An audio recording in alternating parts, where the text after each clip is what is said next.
Hello everyone, welcome back to Banking with Bhuvi. ಇವತ್ತು day 17 of 21 days challenge. ಈ ಚಾಲೆಂಜಲ್ಲಿ ನಾನು daily 3 pre ಲೆವೆಲ್ದು ಪಜಲ್ಸ್ನ solve ಮಾಡ್ತಾ ಇದ್ದೀನಿ. ಇವತ್ತಿನ ಮೊದಲನೇ ಪಜಲ್ನ ಶುರು ಮಾಡೋಣ. ಇದು ಇವತ್ತಿನ ಮೊದಲನೇ ಪಜಲ್ಲು, ಇಂಗ್ಲೀಷಲ್ಲೂ ಇದೆ, ಕನ್ನಡದಲ್ಲಿ ಕೂಡ ಇದೆ. ಇದನ್ನು ಸಾಲ್ವ್ ಮಾಡೋದಕ್ಕೆ ಟ್ರೈ ಮಾಡೋಣ. 8% MNOP QRST was born in 8 different months. ಯಾವುದನ್ನು ಅಂತ ಜಾನ್, ಮಾರ್ಚ್ ಕಂಟಿನ್ಯೂಸ್ ಆಗಿಲ್ಲ, ಸೊ ನಾವು ಹುಷಾರಾಗಿರ್ಬೇಕಾಗುತ್ತೆ. May, August, October, November and December.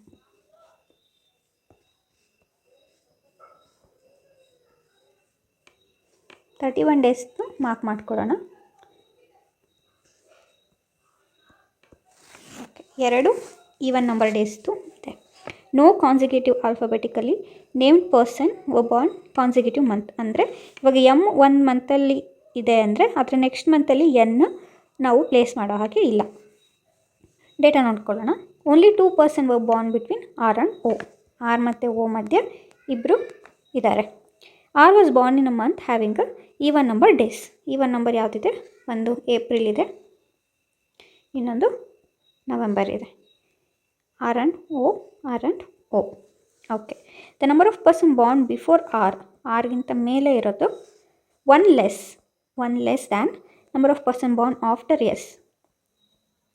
Okay, N was born either immediately before R immediately after S. ಎಸ್ದು ಮೇಲೆ ಅಥವಾ ಕೆಳಗೆ ಎನ್ನ ನಾವು ಪ್ಲೇಸ್ ಮಾಡಬೇಕಾಗುತ್ತೆ. Q was born after N. Q N ಆದಮೇಲೆ ಇರೋದು, but before T. At least 1 person was born between R and P. At least 1 ಅಂದರೆ 1 ಅಥವಾ ಒಂದಕ್ಕಿಂತ ಜಾಸ್ತಿ ಆರ್ ಮತ್ತು ಪಿ ಮಧ್ಯೆ ಇರಬೇಕು. ಈ ಡೇಟಾನ ನೋಡ್ಕೊಳ್ಳೋಣ. ಆರ್ಗಿಂತ ಮೇಲೆ ಎಷ್ಟಿರುತ್ತೋ ಅದಕ್ಕಿಂತ ಒಂದು ಜಾಸ್ತಿ ಎಸ್ ಹತ್ರ ಇರುತ್ತೆ. 1 2 ಆರ್ಗಿಂತ ಮೇಲೆ ಅಂದರೆ 1 2 3 ಎಸ್. ಎಷ್ಟು ಅಕ್ಕಪಕ್ಕ ಎನ್ ಇಡಬೇಕು? ಒಂದೇ ಪ್ಲೇಸ್ ಖಾಲಿ ಇರೋದು ಎನ್. ಈ ಕಡೆ ಕೇಸಲ್ಲಿ ಆರ್ಗಿಂತ ಮೇಲೆ 1 2 3 4 5 6 ಇದ್ದರೆ ಎಸ್ ಕೆಳಗೆ 7 ಇರಬೇಕು. 1 2 3 4 5 6 7. ಓಕೆ, ಇಲ್ಲಿ ಎನ್ಗೆ 2 ಪ್ಲೇಸ್ ಖಾಲಿ ಇದೆ. ಸೊ ನಾವು ನೆಕ್ಸ್ಟ್ ನೋಡ್ಕೊಳ್ಳೋಣ. ಎನ್ ಕೆಳಗೆ ಕ್ಯೂ ಮತ್ತು ಟಿ ಇರಬೇಕು. ಸೊ ನಮಗೆ ಇಲ್ಲೇ ಡೈರೆಕ್ಟಾಗಿ ಪ್ಲೇಸ್ ಮಾಡೋಕ್ಕೆ ಇದೆ. ನೆಕ್ಸ್ಟ್ ಆರ್ ಮತ್ತು ಪಿ ಮಧ್ಯೆ ಒಂದು ಅಥವಾ ಒಂದಕ್ಕಿಂತ ಜಾಸ್ತಿ ಇರಬೇಕು. ಇಲ್ಲಿ 2 ಪ್ಲೇಸ್ ಖಾಲಿ ಇದೆ. ಫಸ್ಟ್ ಕೇಸಲ್ಲಿ ಒಂದಾದರೂ ಮಿನಿಮಮ್ ಗ್ಯಾಪ್ ಇರಬೇಕು ಅಂದರೆ ಪಿನ ನಾವು ಇಲ್ಲಿ ಪ್ಲೇಸ್ ಮಾಡ್ತೀವಿ. ಉಳಿಯೋದು ಯಾವುದು ಅಂದರೆ ಎಮ್. ಸೊ ನಮಗೆ ಫಸ್ಟ್ ಕೇಸಲ್ಲೇ ಆನ್ಸರ್ ಸಿಕ್ತು. ಇದು ಸರಿನೋ ತಪ್ಪೋ ಒಂದ್ಸರಿ ಚೆಕ್ ಮಾಡ್ಕೊಳ್ಳೋಣ. PMRN SOQT. ಓಕೆ, ಸರಿಯಾಗಿದೆ. ಇದು ಇವತ್ತಿಂದು ಮೊದಲನೇ ಪಜಲ್ ರಿಲೇಟೆಡು 5 ಕ್ವೆಶನ್ಸ್ ಇದೆ. Who among the following was born in April. ಏಪ್ರಿಲಲ್ಲಿ ಯಾರು? R. Option C, R. How many person who born between N and Q. Q ಇಲ್ಲಿದೆ, ಎನ್ ಇಲ್ಲಿದೆ. ಎನ್ ಮತ್ತು ಕ್ಯೂ ಮಧ್ಯೆ 2 ಇಬ್ಬರು ಬಾರ್ನ್ ಆಗಿದ್ದಾರೆ. Who among the following was born immediately after S. S immediately ಯಾರು? O. So option C. 4 of the following, ಇದು ಅಂದರೆ 5 ಕೊಟ್ಟಿದ್ದಾರೆ, ಅದರಲ್ಲಿ 4 ಒಂಥರ ಇದೆ, ಒಂದು ಡಿಫ್ರೆಂಟ್ ಆಗಿದೆ. ಗುಂಪಿಗೆ ಸೇರಿದ ಪದ. ಪಿ, ಇದನ್ನೊಂದು ಸರಿ ರಬ್ ಮಾಡ್ಕೊಳ್ಳೋಣ.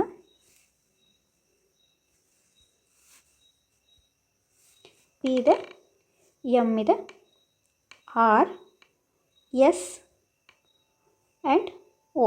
ಇದರಲ್ಲಿ ಏಪ್ರಿಲಲ್ಲಿರೋದು, ಯಾಕಂದರೆ ಇನ್ನು ಉಳಿದಿದ್ದಲ್ಲ 31 ಡೇಸ್ದು, ಏಪ್ರಿಲ್ ಮಾತ್ರ 30 days. R. So option C.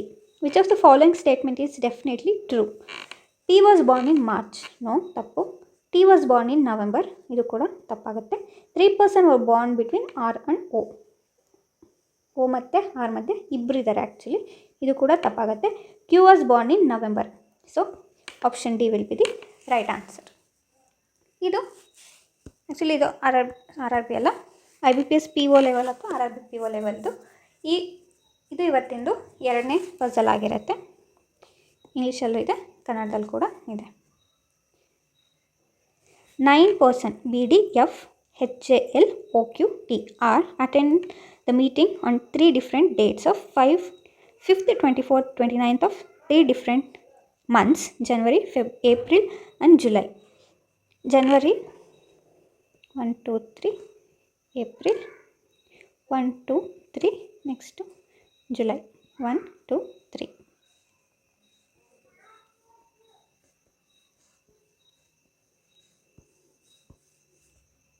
Okay, John ಮತ್ತು ಜುಲೈ 31 ಡೇಸ್, ಇದು 30 ಡೇಸ್ದು ಮಂತ್ ಇರುತ್ತೆ. 5, 24, 29, 5, 24, 29, 5, 24 and 29. ಇಲ್ಲಿ ಒಂದು ನೋಟ್ ಕೊಟ್ಟಿದ್ದಾರೆ. A letter which come after M in an alphabetical series attend meeting on even number date. ಇಲ್ಲಿ ಈವನ್ ನಂಬರ್ ಡೇಟ್ ಯಾವುದಿದೆ?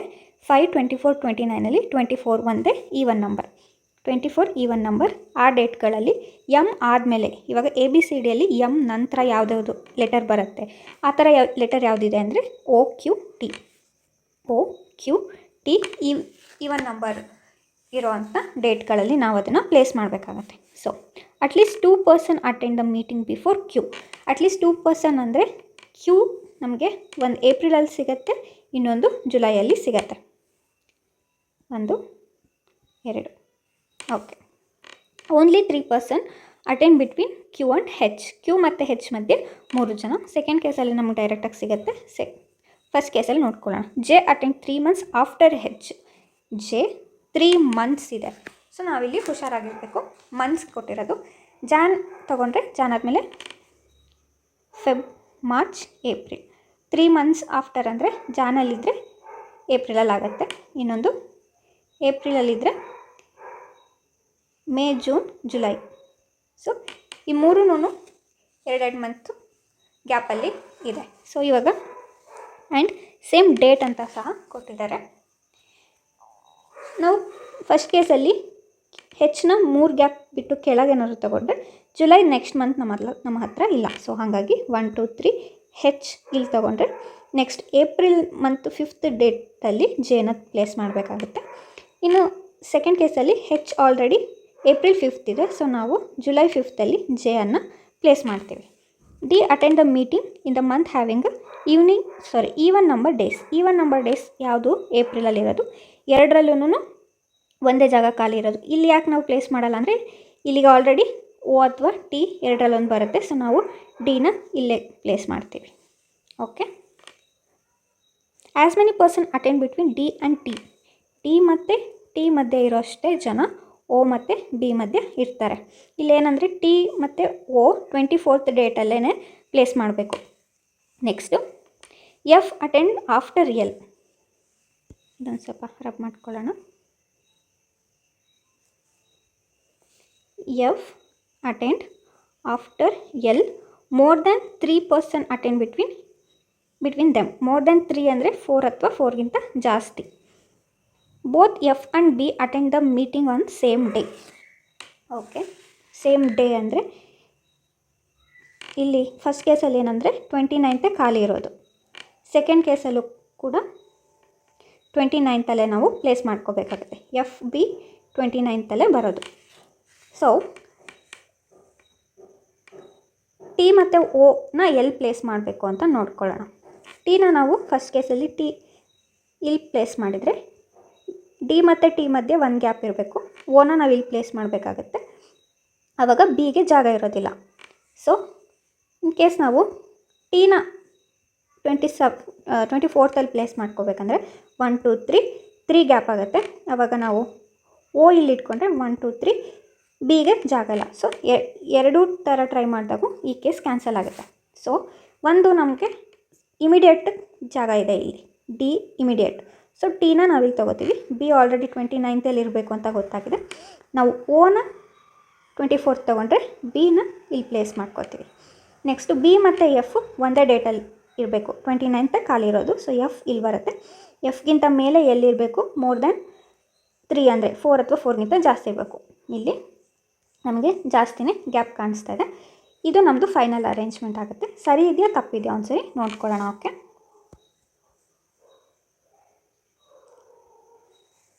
L ಜಾನಲ್ಲಿ ನೋಡ್ಕೊಳ್ಳೋಣ. ಎಲ್ ಒ ಬಿ, ಜಾನ್ವರಿಯಲ್ಲಿ ಎಲ್ ಒ ಬಿ, ಏಪ್ರಿಲಲ್ಲಿ HTD, ಏಪ್ರಿಲಲ್ಲಿ HTD, ಜುಲೈಯಲ್ಲಿ JQF, ಜುಲೈಯಲ್ಲಿ JQF. ಇದು ನಮ್ಮದು ಅರೇಂಜ್ಮೆಂಟ್ ಸರಿಯಾಗಿದೆ ಅಂತ ಆಯಿತು. ಈ ಮಂತ್ ರಿಲೇಟೆಡ್ ಪಜಲ್ ಸಾಲ್ವ್ ಮಾಡಿದ್ವಲ್ಲ, ಅದರ ರಿಲೇಟೆಡ್ 5 ಸಬ್ ಕ್ವೆಶನ್ಸ್ ಇದೆ. Who among the following attend meeting on 24th April? April 24th ಯಾರು? T, option D. How many person attend the meeting between B and J? B ಮತ್ತು J ಮಧ್ಯೆ 1 to 3 members. Option B will be the right answer. Who among the following attend the meeting immediately before D? Immediately before D ಯಾರು? T, option B will be the right answer. ಈ 5ರಲ್ಲಿ ಒಂದು ಯಾವುದೋ different ಆಗಿದೆ, ಅದು ಯಾವುದು ಅಂತ ನೋಡೋಣ. ಯಾವುದು? L, B, H, D and O. Okay, ನೋಡಿದ್ರೆ ಈ ಎಲ್ಲ ಲೆಟರ್ಗಳು ಆಡ್ ನಂಬರ್ ಡೇಟಲ್ಲಿದೆ, O ಮಾತ್ರ ಈವನ್ ನಂಬರ್ ಡೇಟಲ್ಲಿದೆ. So E will be the right answer. Next, which of the following statement is true regarding F? F ಬಗ್ಗೆ ಯಾವುದು ಕರೆಕ್ಟ್ ಆಗಿದೆ ಅಂತ. F attend meeting on 5th July? No. F attend the meeting in April? No. F attend the meeting on the last schedule date? Yes, option C will be the right answer. ಇದು ಇವತ್ತಿನ 3ನೇ ಪಜಲು. ಇಂಗ್ಲೀಷಲ್ಲೂ ಇದೆ, ಕನ್ನಡದಲ್ಲಿ ಕೂಡ ಇದೆ. 7 people ABCDEFG stay on separate floors. 7 floor building. Ground floor number as 1, 1, 2, 3, 4, 5, 6, 7. Okay. G stays on even number floor. G even. A stays 2 floor above G. 2 floor above G. 2 person are staying between A and E. A ಮತ್ತು E ಮಧ್ಯೆ ಇಬ್ಬರು ಇರ್ತಾರೆ. ಹೂ does not, ಇದು ಟಾಪಲ್ಲಿ ಬರೋ ಹಾಗಿಲ್ಲ. Next, as many persons stay below G ಅಬೋ F? G ಮತ್ತು F ಪೇರಲ್ಲಿ ಬರುತ್ತೆ. Peer ಅಂದರೆ 1, 2, 3. ನಮಗೆ ಇಲ್ಲಿ ಪೇರ್ ಹಾಕೋಬೇಕಾದ್ರೆ ಒಂದು ಗೊತ್ತಾಯಿತು. G 4th ಫ್ಲೋರಲ್ಲಿ ಬರಲ್ಲ, ಬಿಕಾಸ್ ಜಿನ ನಾವು 4th ಫ್ಲೋರಲ್ಲಿ ಇಟ್ಕೊಂಡ್ರೆ ಅದಕ್ಕೆ ಪೇರ್ ಯಾವುದು ಕೂಡ ನಾವು ಮಾಡೋಕ್ಕಾಗಲ್ಲ. ಇನ್ನೊಂದು ಜಿಯಲ್ಲಿ ಕೂಡ ಇಡೋಕ್ಕಾಗಲ್ಲ, ಯಾಕಂದರೆ ಜಿಗಿಂತ ಮಿನಿಮಮ್ 2 ಫ್ಲೋರ್ಸ್ ಮೇಲೆ ಖಾಲಿ ಇರಬೇಕು. ಹಾಗಾಗಿ ಉಳಿಯೋದೊಂದೇ ಜಿ. ಇಲ್ಲಿ 1, 2 ಎ, ಸರಿ 1, 2 ಅಲ್ಲ, 1 ಮಾತ್ರ ಗ್ಯಾಪು. ಎ 1, 2 ಈ ಟಾಪಲ್ಲಿ ಬರೋಗಿಲ್ಲ, ಸೊ ಈ ಕೆಳಗೆ ಬರುತ್ತೆ. ಜಿ ಮತ್ತು ಎಫ್ ಪೇರಲ್ಲಿರಬೇಕು, ಸೊ ಎಫ್ ಇಲ್ಲಿಗೆ ಬರುತ್ತೆ. D stays 2 floor below C. D 2 floor below C ಅಂದರೆ ಡಿ ಮತ್ತು ಸಿ ಮಧ್ಯೆ ಒಂದು ಗ್ಯಾಪ್ ಇರಬೇಕು. ಹೂ ಡಸ್ ನಾಟ್, ಹೂ ಅಂದರೆ C does not stay on top floor. ನಮಗೆ 2 ಖಾಲಿ ಇದೆ, ಇದು ಸಿ ಟಾಪಲ್ಲಿ ಬರೋ ಆಗಿಲ್ಲ ಅಂದರೆ ನಾವು ಸಿನ ಇಲ್ಲಿ ತೊಗೋತೀವಿ, ಡಿ ಇಲ್ಲಿ ಬರುತ್ತೆ, ಉಳಿಯೋದು 1, ಯಾವುದು? ಬಿ. ಸೊ ಇದು ನಮ್ಮದು ಫೈನಲ್ ಅರೇಂಜ್ಮೆಂಟು. ಈ ಪಜಲ್ ರಿಲೇಟೆಡು 5 ಕ್ವೆಶನ್ಸ್ ನಿಮಗೆ ಇಲ್ಲಿ ಕೊಟ್ಟಿದ್ದೀನಿ. ಇದನ್ನು ಸಾಲ್ವ್ ಮಾಡಿಬಿಟ್ಟು ಆನ್ಸರ್ನ ಕಮೆಂಟಲ್ಲಿ ಹಾಕೋಕ್ಕೆ ಟ್ರೈ ಮಾಡಿ. ನಿಮಗೆ ಇವತ್ತಿನ ಪಜಲ್ ಸ್ವಲ್ಪ ಏನಾದರೂ ಇನ್ಫಾರ್ಮೇಟಿವ್ ಅಂತ ಅನಿಸಿದರೆ ಪ್ಲೀಸ್ ಲೈಕ್ ಮಾಡಿ, ಸಬ್ಸ್ಕ್ರೈಬ್ ಮಾಡಿ.